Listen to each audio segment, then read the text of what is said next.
എല്ലാവരെയും വേദനിപ്പിച്ചിട്ടുള്ളൊരു വേർപാടാണിത്. അദ്ദേഹം രോഗബാധിതനാണെങ്കിലും ഇത്ര പെട്ടെന്നൊരു വേർപാട് ആരും പ്രതീക്ഷിച്ചില്ല. അത് എല്ലാവരുടെയും മനസ്സിൽ അദ്ദേഹത്തിൻ്റെ ഓർമ്മകളാണ്. നമ്മുടെ ആധുനിക ഭാരതത്തെ കെട്ടിപ്പടുക്കാൻ വേണ്ടി മുൻപന്തിയിൽ നിന്ന ഇന്ത്യയിലെ ഭരണാധികാരികളിൽ ഏറ്റവും മുന്നിൽ നിൽക്കുന്ന ആൾ തന്നെയാണ് ഡോക്ടർ മൻമോഹൻ സിംഗ് എന്ന് നമുക്ക് എല്ലാവർക്കും അറിയാം. അദ്ദേഹം ധനകാര്യമന്ത്രിയായി ചുമതലയേറ്റപ്പോൾ രാജ്യത്തിൻ്റെ സാമ്പത്തിക സ്ഥിതി ഏറ്റവും പരിതാപകരമായ ഒരവസ്ഥയിലായിരുന്നു. അവിടുന്ന് സാമ്പത്തിക പരിഷ്കാരങ്ങൾ കൊണ്ടുവന്ന് വലിയ റാഡിക്കൽ ചേഞ്ച് ഉണ്ടാക്കി രാജ്യത്തെ ലോകത്തിൻ്റെ മുന്നിലെത്തിക്കാൻ വേണ്ടി അദ്ദേഹം നടത്തിയ ശ്രമം 2004 മുതൽ 2014 വരെ ഇന്ത്യയുടെ പ്രധാനമന്ത്രി ആയിരുന്നുകൊണ്ട് ലോകരാജ്യങ്ങളുടെ മുൻനിരയിൽ നമ്മുടെ രാജ്യത്തെ എത്തിക്കാൻ അദ്ദേഹം നടത്തിയ തീക്ഷ്ണമായ യത്നങ്ങൾ സൗമ്യമായിരുന്നുവെങ്കിലും വളരെ ഇഫക്റ്റീവായിരുന്നു അദ്ദേഹത്തിൻ്റെ എല്ലാ ശ്രമങ്ങളും.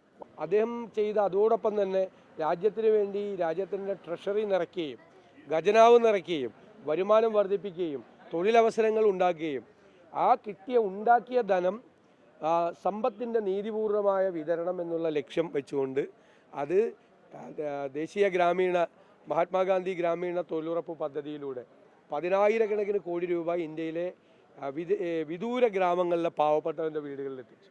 മൻമോഹൻ സിംഗ് രാജ്യത്തിൻ്റെ ജനങ്ങളുടെ മനസ്സിൽ അടയാളപ്പെട്ടു എന്നുള്ള കാര്യത്തിൽ യാതൊരു സംശയമില്ല. എല്ലാം അദ്ദേഹത്തിനെ കൊണ്ട് ചെയ്യാൻ കഴിയാവുന്ന പരിമിതികൾക്കുള്ളിൽ നിന്നുകൊണ്ട് ചെയ്യാൻ കഴിയാവുന്ന മുഴുവൻ കാര്യങ്ങളും ചെയ്തു തീർത്തിട്ടാണ് അദ്ദേഹം യാത്രയാവുന്നത്.